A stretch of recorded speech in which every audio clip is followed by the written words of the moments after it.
Well, good morning, and unusually without a jacket, but it is warm out there. It is warm, warm, warm. So be aware, aware. Let's see. I'm trying hard to get Mirador television up, and it doesn't seem to want to come at the moment, but it will. Give it time. There we go. How about that? Yes, it looks as if we've managed to get the monitor on, so that we can tell that we're actually broadcasting and what the picture is like. Well, it's semi this morning. It's not bad, but it's not good. So we are working on that. But nonetheless, hopefully, what we have to say might just turn you on. Ho ho ho ho ho ho ho. Well, first of all, the good news if you're a sun lover, and that is that we're going to hit 24, 25 degrees today. And that the breeze is mild, which means that we're going to not have too much interference with the sun rays beating down our skins. I personally am not a sun lover. I mean, I like it to be warm.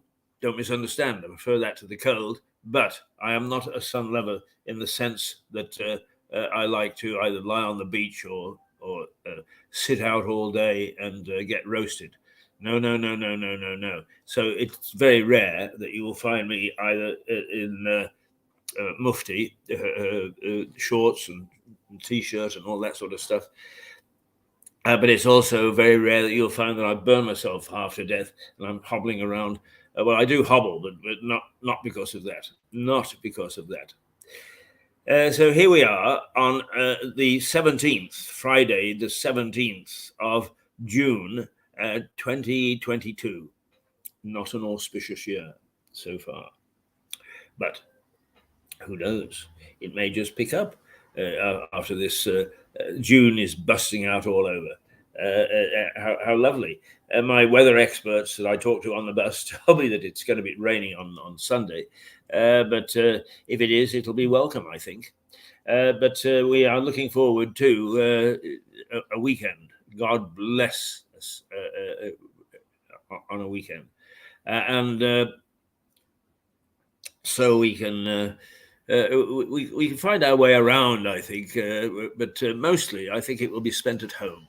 I've got a nice garden to go into. I've got a balcony to sit on. I'm my own master. I was going to say my own mistress. I don't have a mistress at the moment, which is a bit unfortunate, I suppose. But oh dear, Boris says he may not replace his ethics minister. I'm not replacing mine. I much prefer to be outrageous and to shock as many people as I possibly can. So there we go. No ethics minister for me. No ethics minister for Keith. Let's do our first things first, as it were. No, let's not. It's a lovely day. Let's go. Let's go to our favourite place in all of Lewis. Here it is, just to give us a nice breather and also a nice feel.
Right you are. Now, that park is very historic, and it is a lovely, lovely park. And for all my criticisms of the district council, the one area that they do extremely well is looking after our parks.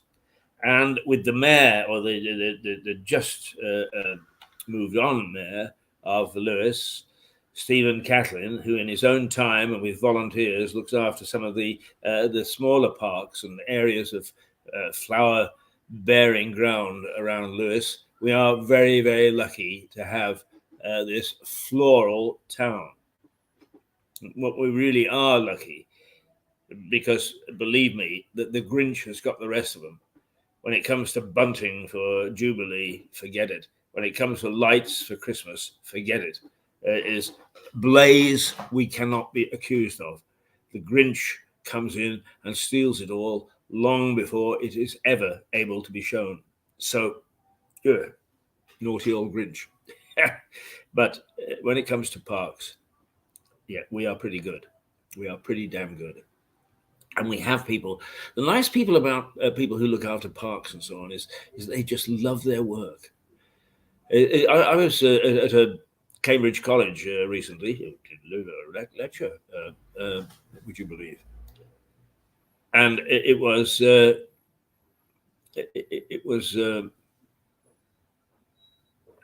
very interesting experience. I am not an academic, so I don't find my way to either Oxford colleges or Cambridge colleges very often, but I did enjoy the experience, and I am happy to say that one of the things that the college I was in, whose name I've just forgotten for a moment, has lovely, lovely grounds, and I paused to say good morning to one of the gardeners and got into conversation with them, and they just love what they do, and they take it to heart, and they think it through. And it's lovely to see people like that who care about their work and are passionate about it, in fact. And talking to a stranger who stops by and sort of says, I like that. They do the same thing down in South Ever Park, if you can engage some of those guys, because they are very busy. They work very hard. My favourite, of course, is the Notts Garden. I make no bones about that. I like the Notts Garden. A Notts Garden, by the way, is one that's symmetrical.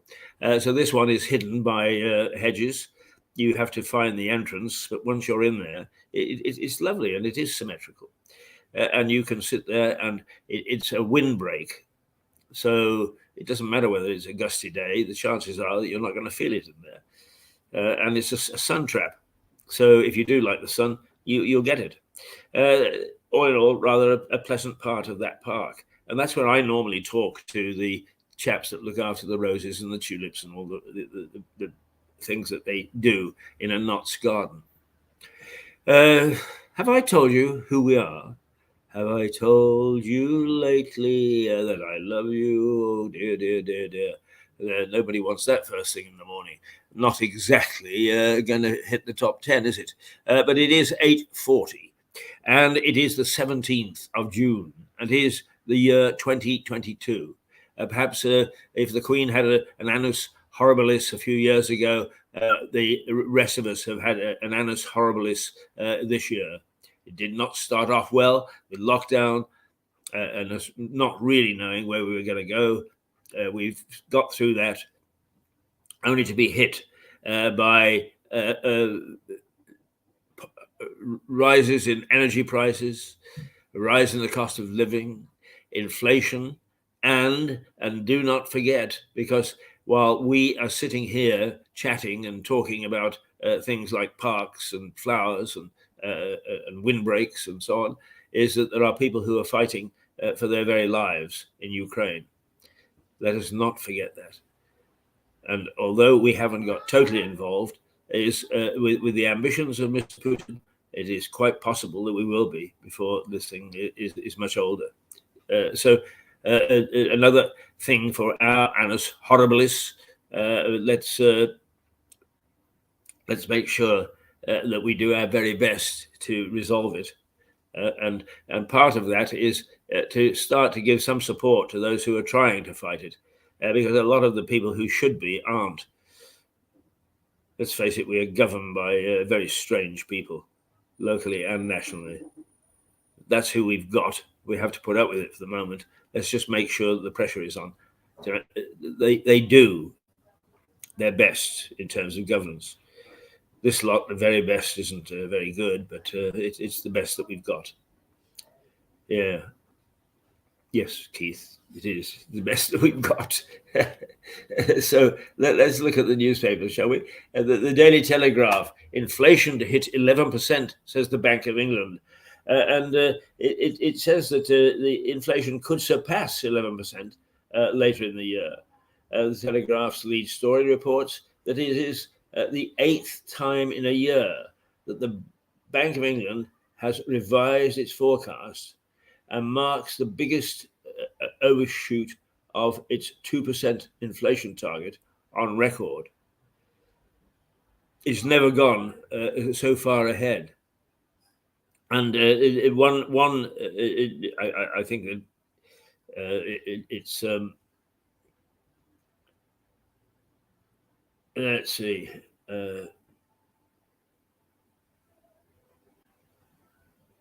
Well, we'll come to him in a minute. But one politician has said, why has it taken the bank so long to react to inflationary pressures?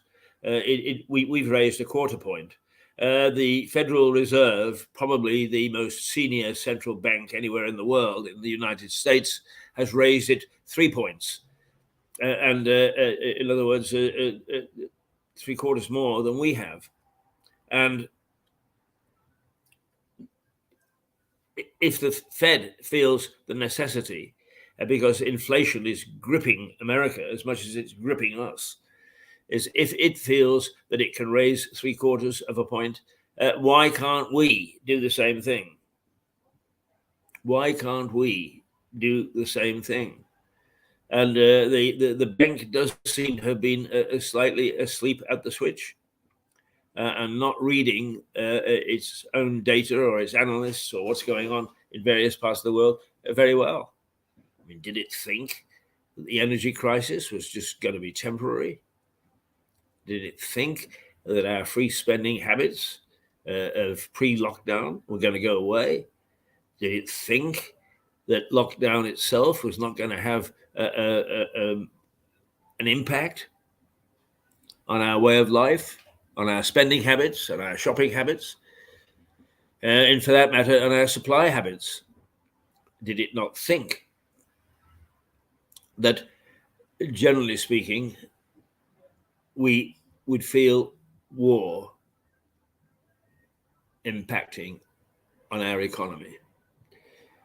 I warned, and who am I to warn?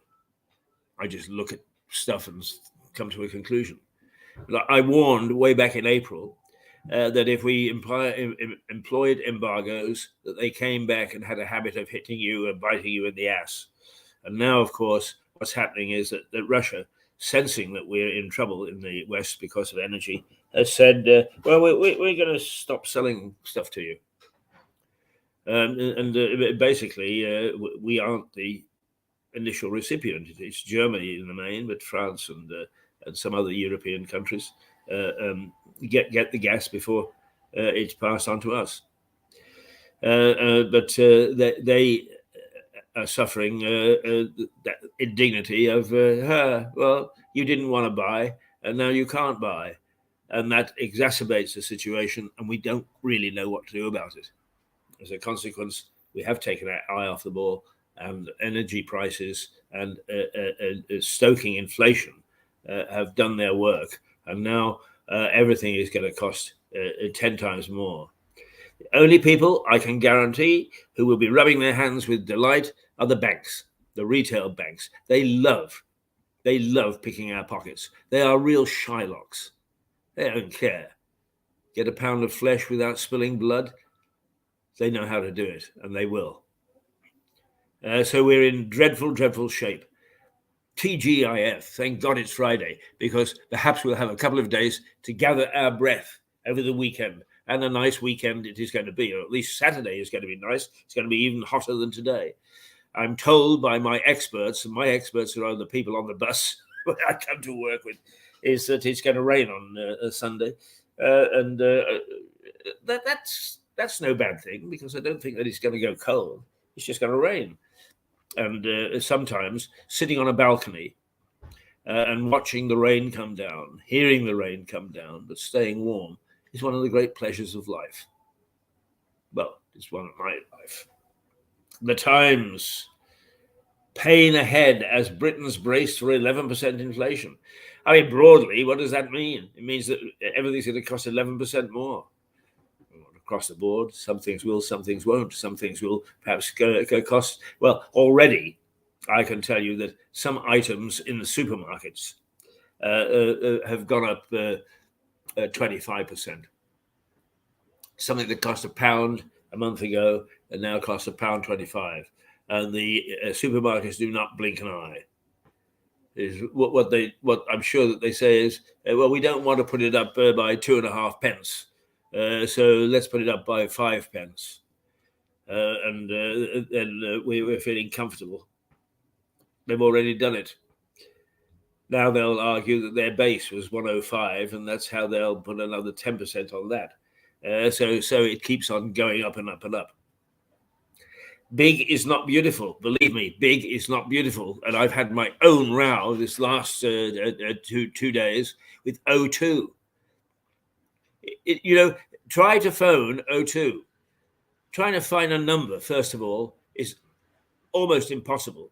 But when you do find a number and you phone, it then goes on to the press 1, press 2, press 3 syndrome, which is rubbish. It's nonsense. I wanted to speak to somebody. And none of their press 1, press 2, press 3. And anyway, when you press 1, press 2, press 3, it took you back and said, go to the main menu. It is a complete and utter disaster. As a company, it is a disaster. And so are all the other big companies. They have forgotten why they're there. First of all, they won't use their own product, which doesn't inspire confidence in me. If they won't use their own product, then why be in it? Give way to somebody. Give way to a smaller company who does believe in its product and what it's doing. That's number one. And if O2 think I'm getting at them, the same thing happens with BT. And the other thing that happens is with Virgin. Sky, yeah, well, it's Sky is a bit different. But nonetheless, they're the biggies. And they are not doing their job at all well. Because, why? It's very simple. What humans used to do, and to do reasonably well, and to make us feel good because we could talk to them, is computers doing now. And you can't talk to a computer. And the computer is set. And the computers are set to one size fits all, and it does not. It gets the consumer and customer very, very upset. The trouble is that the smaller companies that exist at the moment don't do a terribly good job either. If they only realize that if they smartened up their act, they could get a good chunk of the big boys' business, I'm sure that they would.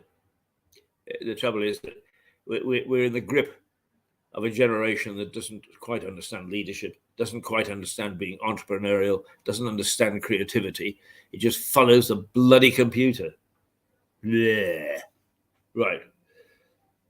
The Daily Mail. Now brace for pain of the big crunch, it says. It is Gove. It says... It really asked the Bank of England to increase its rates to higher than 1.25%, saying it must squeeze out the inflationary pressures. And the paper quotes experts who say interest rates could hit 3.5% by the end of the year. So what he's saying is, do it now. Give us the pain now. Otherwise, what we're going to do is we're going to find that the pain will go on the pain, will go on the pain. It'll be never ending. Why the central bank, why the Bank of England has not acted to now is a mystery to almost everybody, except to the bank itself. And it's not talking. It's not giving an explanation. No, it is not. Pity. Still, the Metro, 11% hell is on the way. They're all being emotive, but saying the interest rate rose means piling more cost of living misery on millions. And it's very true. It is. The I centers on the fact no tax cuts for 2 years as inflation heads for 11%. Well, I mean, what the I doesn't say in its headline is that's understandable. You cut taxes so that people have more money to spend. The one thing you don't want in high inflationary periods is people to be spending. In fact, all your policies with high interest rates and difficulty in raising money is to discourage people from spending, from stoking inflation in the economy. And tax cuts most certainly would. 2 years, I don't know about. But tax cuts at the moment would be damaging. But then everybody wants to cut taxes because it's popular, right? They think that it will get them elected next time.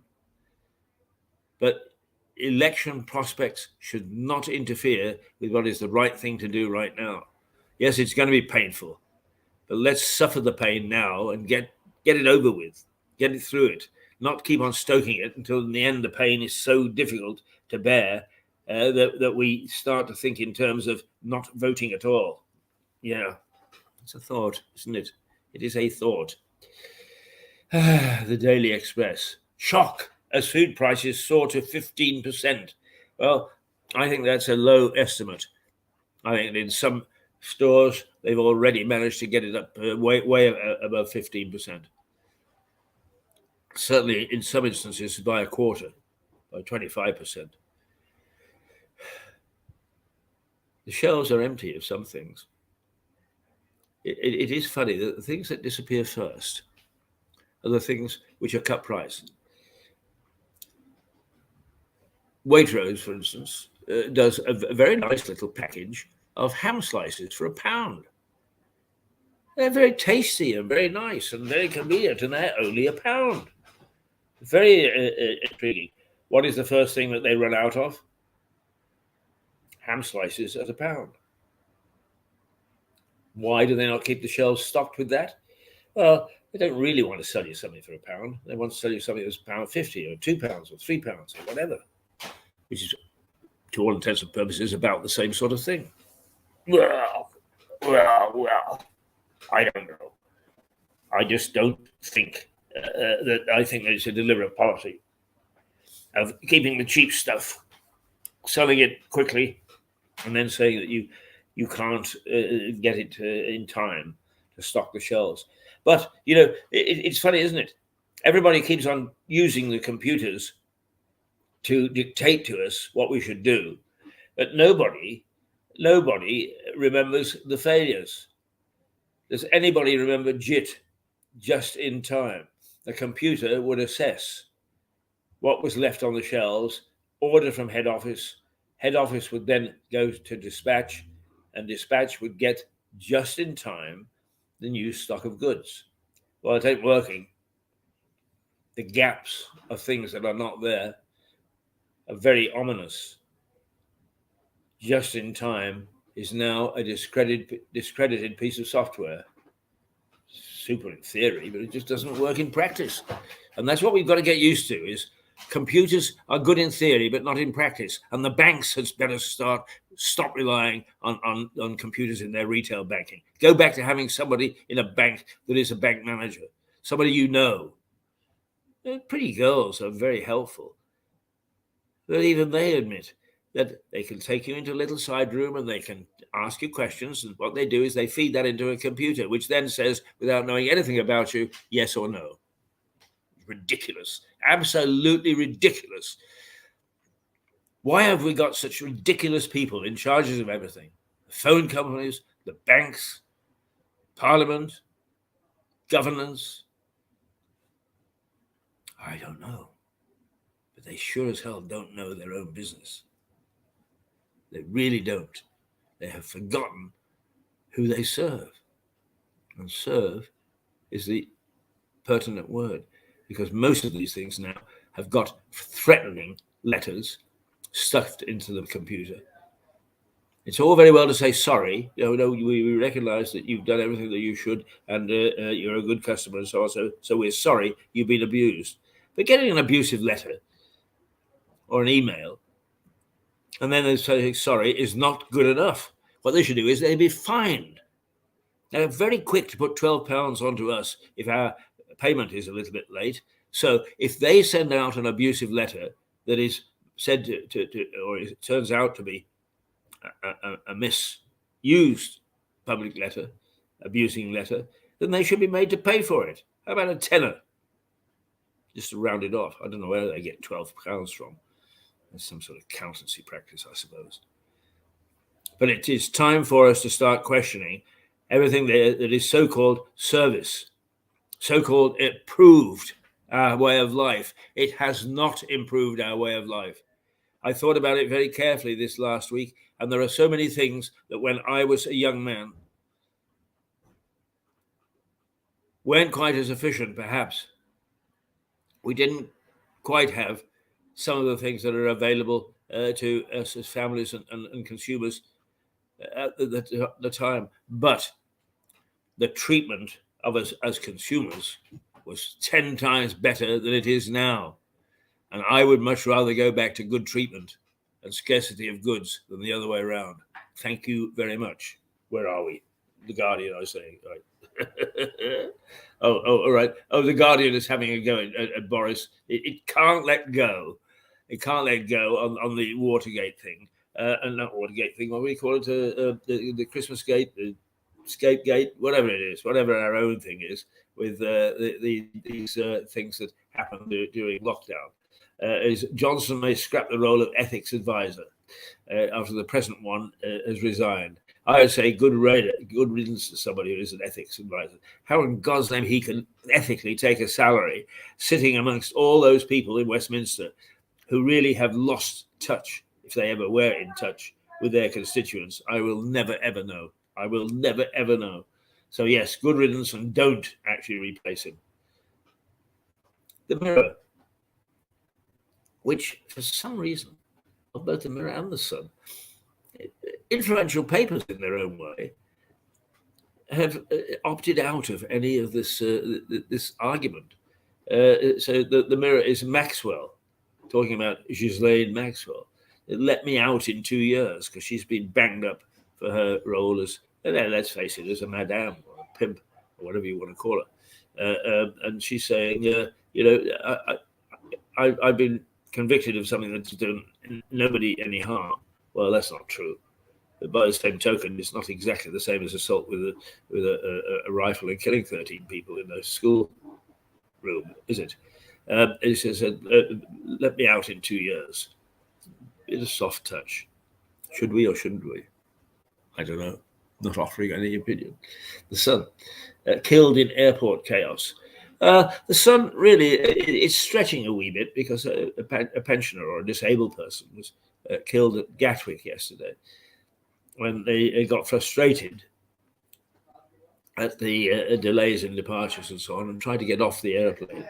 And in doing so, and battling those people who are on their way to departure, is toppled off one of the runways, or one of the walkways, actually, walkways, and was killed.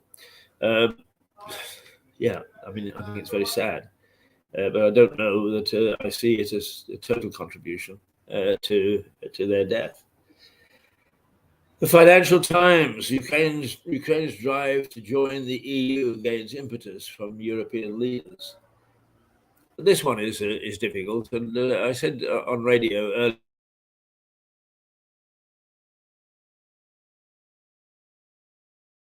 face if she wants to take Scotland into the EU, leave our union. Oh dear, the reception is such a, we're freezing again, and I do apologise for that. It leaves here perfectly okay, but it arrives with you in something less than a perfect condition, and so I can only apologise and say that we are working as hard as we can within our resources to try and resolve it. Never mind. What were we on about? Oh, yes, Nicola Sturgeon should take heed of what's happening with Ukraine, because, first of all, to have its application accepted, it needs the agreement of all 27 states. And there are some that aren't necessarily as happy about the Ukraine and what's happening there as some of the rest of us. And that's going to be a stumbling block, I think, that diplomats will have to try and overcome.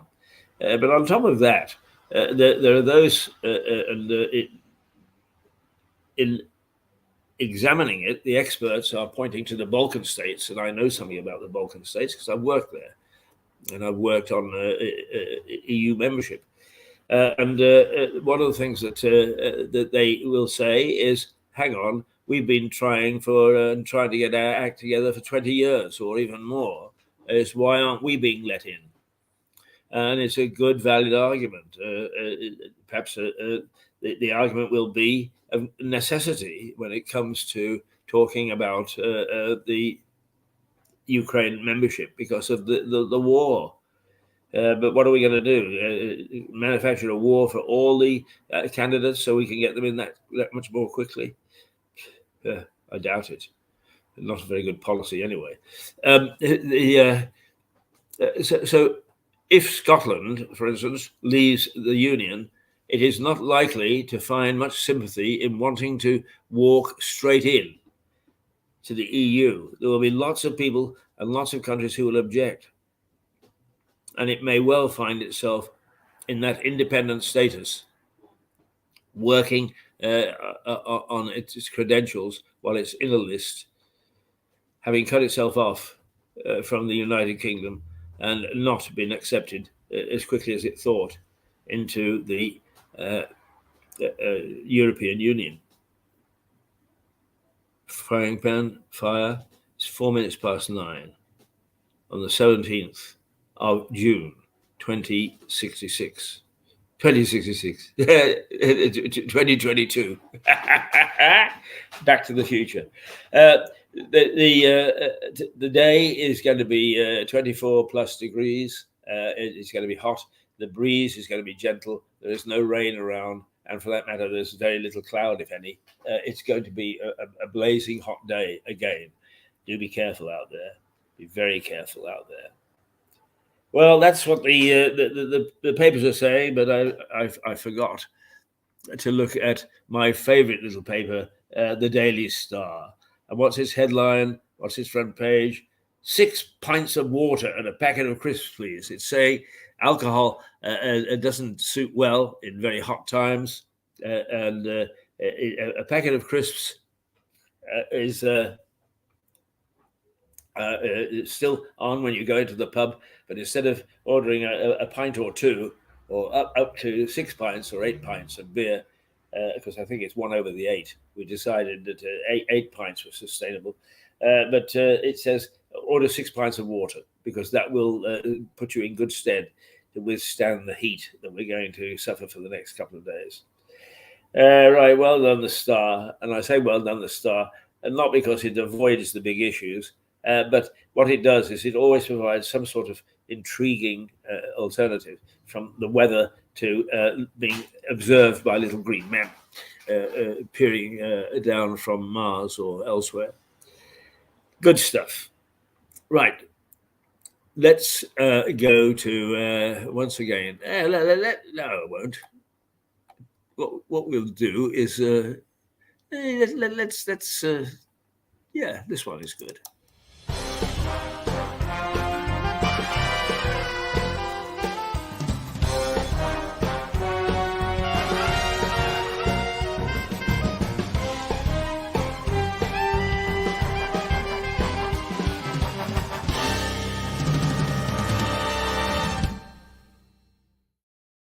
There we are. Is Mirador Television. There we go in letting you know that we roar a lot and we stamp our little feet and so on. So let's look at a couple of the things. Here's one that I rather like because it shows the esteem in which we hold our local council.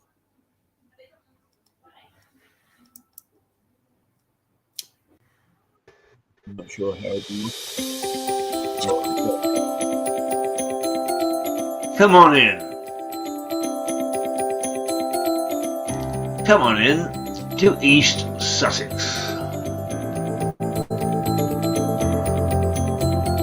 The countryside is fabulous. Come on in to East Sussex. Come on in.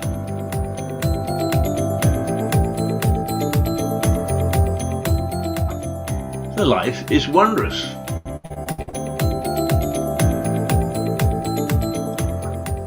Come on in. Come on in to East Sussex.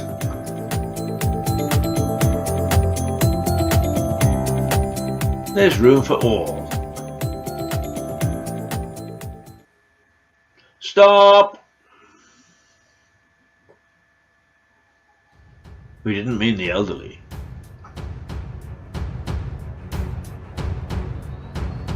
We didn't mean the lame.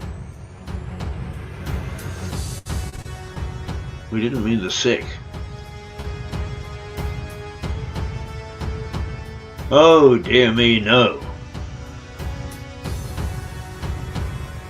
The elderly want bus passes.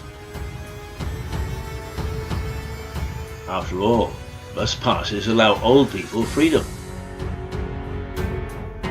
They can shop for themselves. They can get out of their homes. They can socialize. Meet people. Escape loneliness.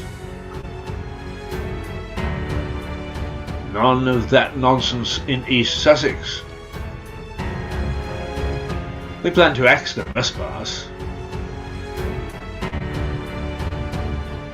Like to read? Oh dear, East Sussex isn't the place for you. The council plan is to charge for library services. Who reads nowadays anyway? A lot of politicians don't. Encourage reading? Oh dear me, no. Those who need help with transport to school aren't welcome. We plan to cut those costs. Waste recycling? We're all for that. But we can't keep the waste sites going for free. We plan to charge for entrance. All this is necessary, you see, to keep East Sussex as a welcome place to enter. Cut services to the old people, the lame and the sick. We just can't afford that. Come on in, though, to East Sussex. We can afford to pay our senior county council executives more than £1 million. We can also afford to pay almost the same amount for top executives in the district councils. Come on in. East Sussex is wonderful. Oi, now steady on. Democracy is flourishing. The councils have asked us, the people, what we think of these plans. Okay, they haven't listened in the past. But perhaps this time...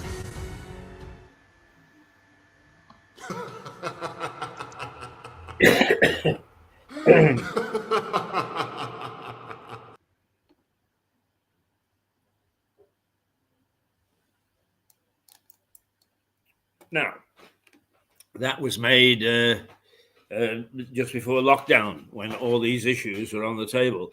They haven't disappeared because of lockdown. They are still very much issues that keep being raised. And there is no question that if you want a sector in society to have a go at the elderly.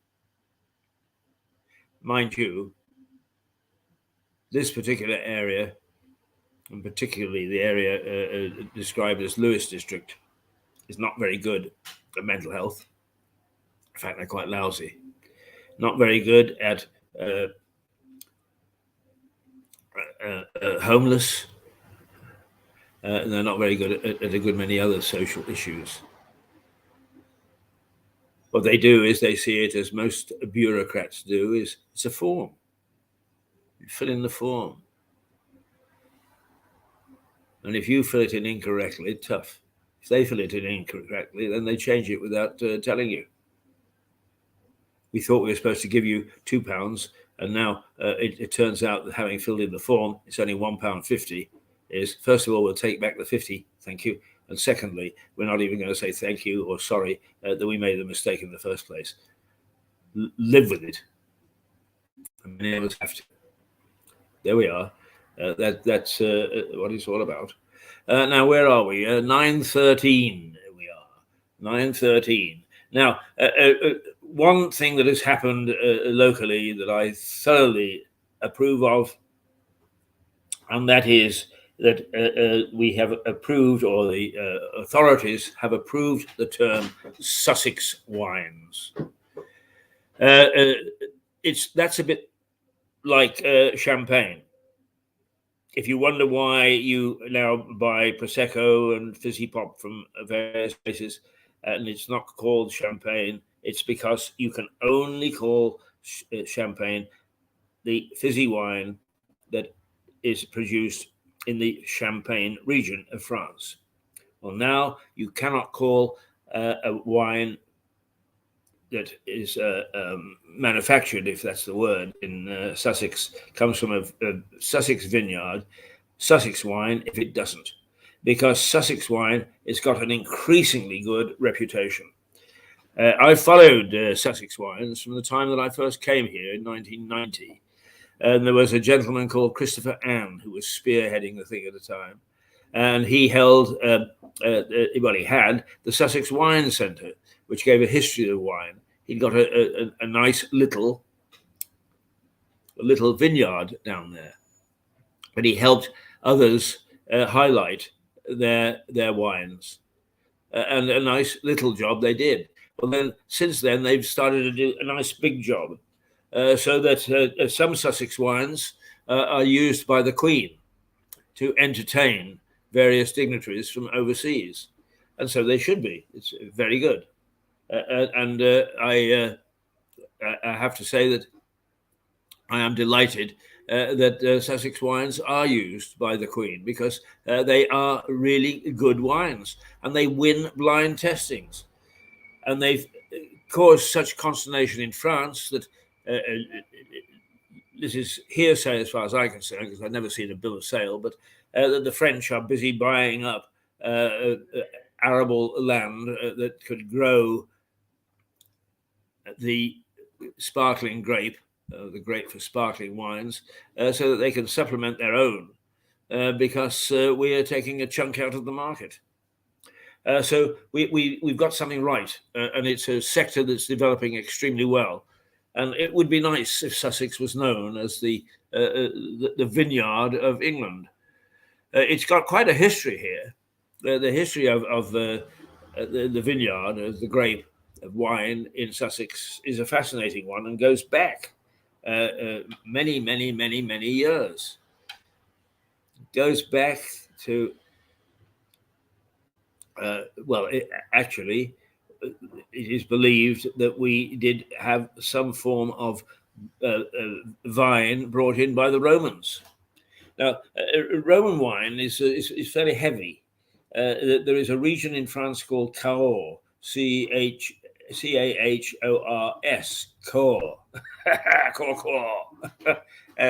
which is famous for its Roman wines. And they are heavy, but they are very, very tasty, very fruity.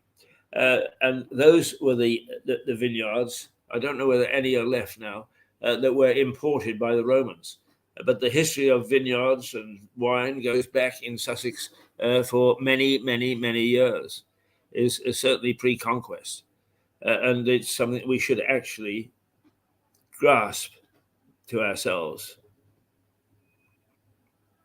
to ensure that we are able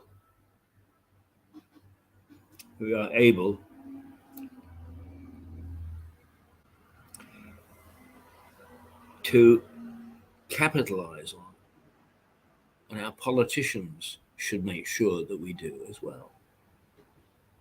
The one thing when you go to France is the mayor may be a communist, but he is a complete and utter capitalist when it comes to France and what they sell. And any region, if you find that the mayor will pump like hell. So Shirley is for this district, pump like hell, and try and get the leader of the district council on your side too, whoever she or he may be now. I've lost track. They're so remote. What do they know about Lewis, and what do we know about them? Sweet diddly squat, of course. But there is no reason why that can't be the main thrust. That we are in the middle of England's wine country, and indeed, if you take a little trip around, there are some really nice vineyards, and they're growing. There are more vineyards being added all the time. And most of them, you can actually go and have a little bite of lunch. And some of them have got themes, like a llama park, a llama farm. Lots of things, lots of places to go that are half decent. You do need a car to get to them mostly, but nonetheless, what the hell? So Sussex wines being given this legal term, that if you buy something called Sussex wines, it comes from a vineyard within our territory. Now, everybody will say, well, there are cowboys and you've got to watch out for them. And these sort of accolades or these titles will help the established growers to form a proper association and say yay or nay, the way it does in France. When you see the district on the bottle, it means that the district has approved a wine. And I think our wine expert Fergus Wood said that from one region of France, I'm not sure whether it's Languedoc or not, but one region in France is he imports a wine called illegal. The reason being is it's made by a small vineyard. It's an extremely good wine, but it won't subscribe to the local organization. So it's called illegal. They can't stop him exporting it. They can't stop him selling it, but they can stop him from saying that it's a true wine from that region. But I hope that we don't get to that, because that's when the gusto, if you like, of being able to say Sussex wines and have it as an accolade is paramount and exciting and wonderful. Is the moment that the organizations start to get hold of it, they start to use it for their own protectionism. And that is not good. So let's hope that we get a very liberal group, as I'm sure that there is already the Wine Growers of Sussex organization. But let's make sure it is a very liberal organization and they don't use it to use their jackboot on up-and-coming vineyards. In fact, in most places in the continent and the Balkans and so on, is when you drive through towns, you see that each little house is growing its own grapes, so it can have its own wine at table.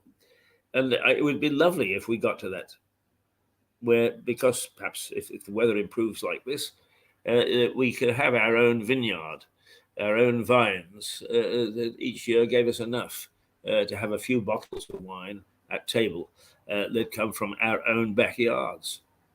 And that would actually improve the situation for Sussex wines, for the people who professionally sell them. Because the moment you start to get a reputation where people enjoy their own wines that sort of atmosphere is, then people from outside, they won't buy from the little guy. They'll buy from the vineyard, the established vineyard. So it's helpful to everybody. What's the time? Oh, it's 10:22. So we are coming up to the end of our first period. Let us see if we can find something nice to look at. Oh, I know what I'm going to play, because I love it, is our ghost train.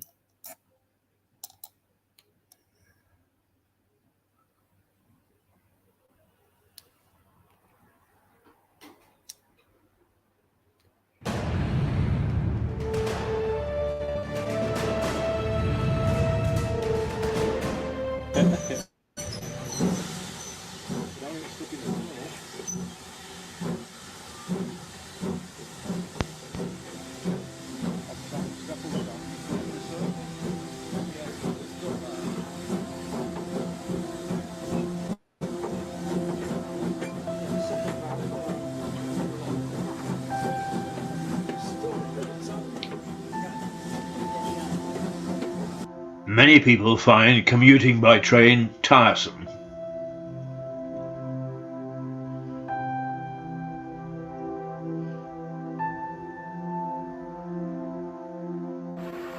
But one of the pleasures of taking a train to London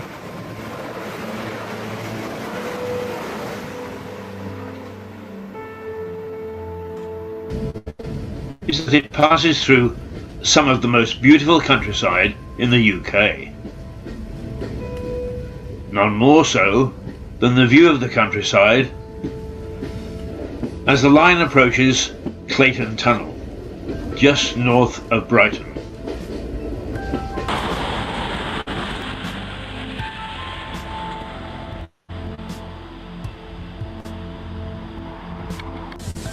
The tunnel is the longest on the line, at 1.25 miles, running under the South Downs.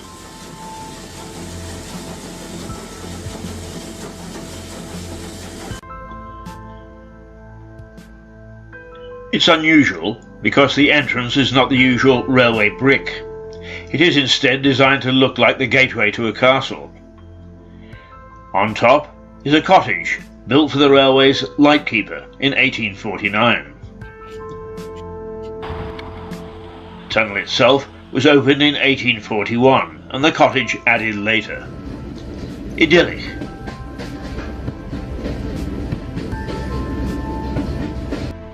But after 1861, it became a nightmare, or at least for those who believe in ghostly goings-on.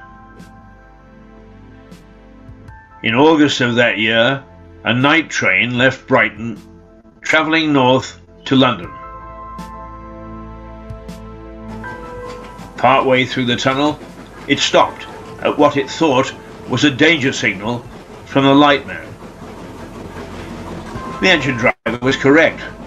The railway official had indeed given a danger signal, but the train had rushed past him before pulling up. Thinking the train had cleared the tunnel, the unfortunate lightman gave the all clear to a following train.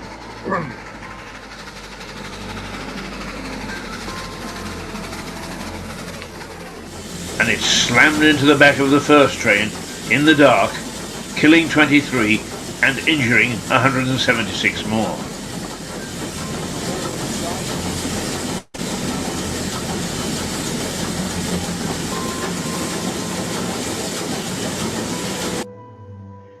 It was the worst ever accident on the line.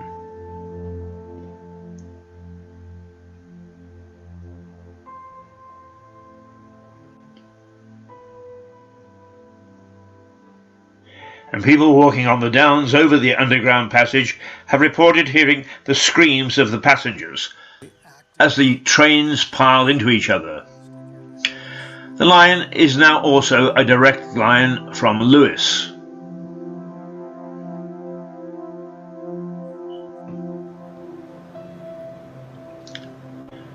I've travelled through that tunnel 1,000 times. I've never heard a scream other than the screech of the wheels and brakes. But I've never walked over the downs at that point either. I turned down an invitation to stay in the cottage overnight.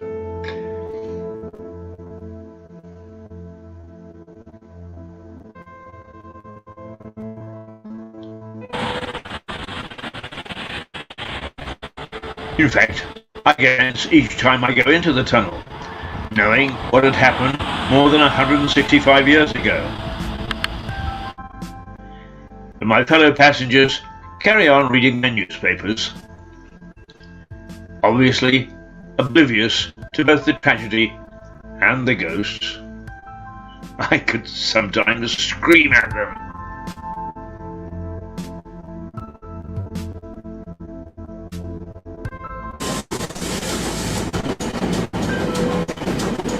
The ghosts of Clayton Tunnel. Eerie.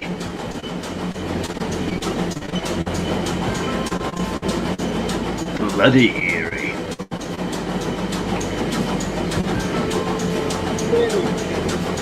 Come on in.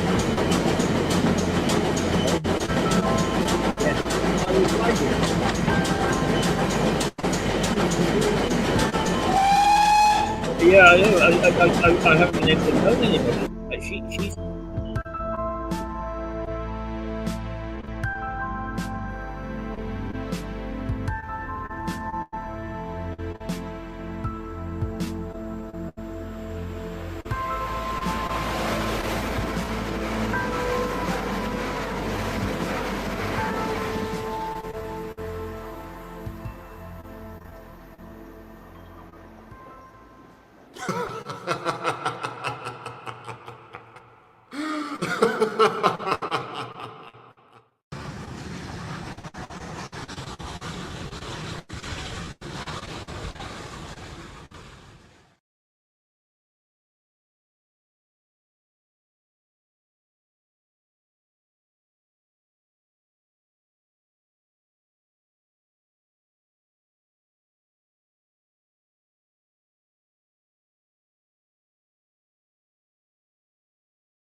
We've got to unmute.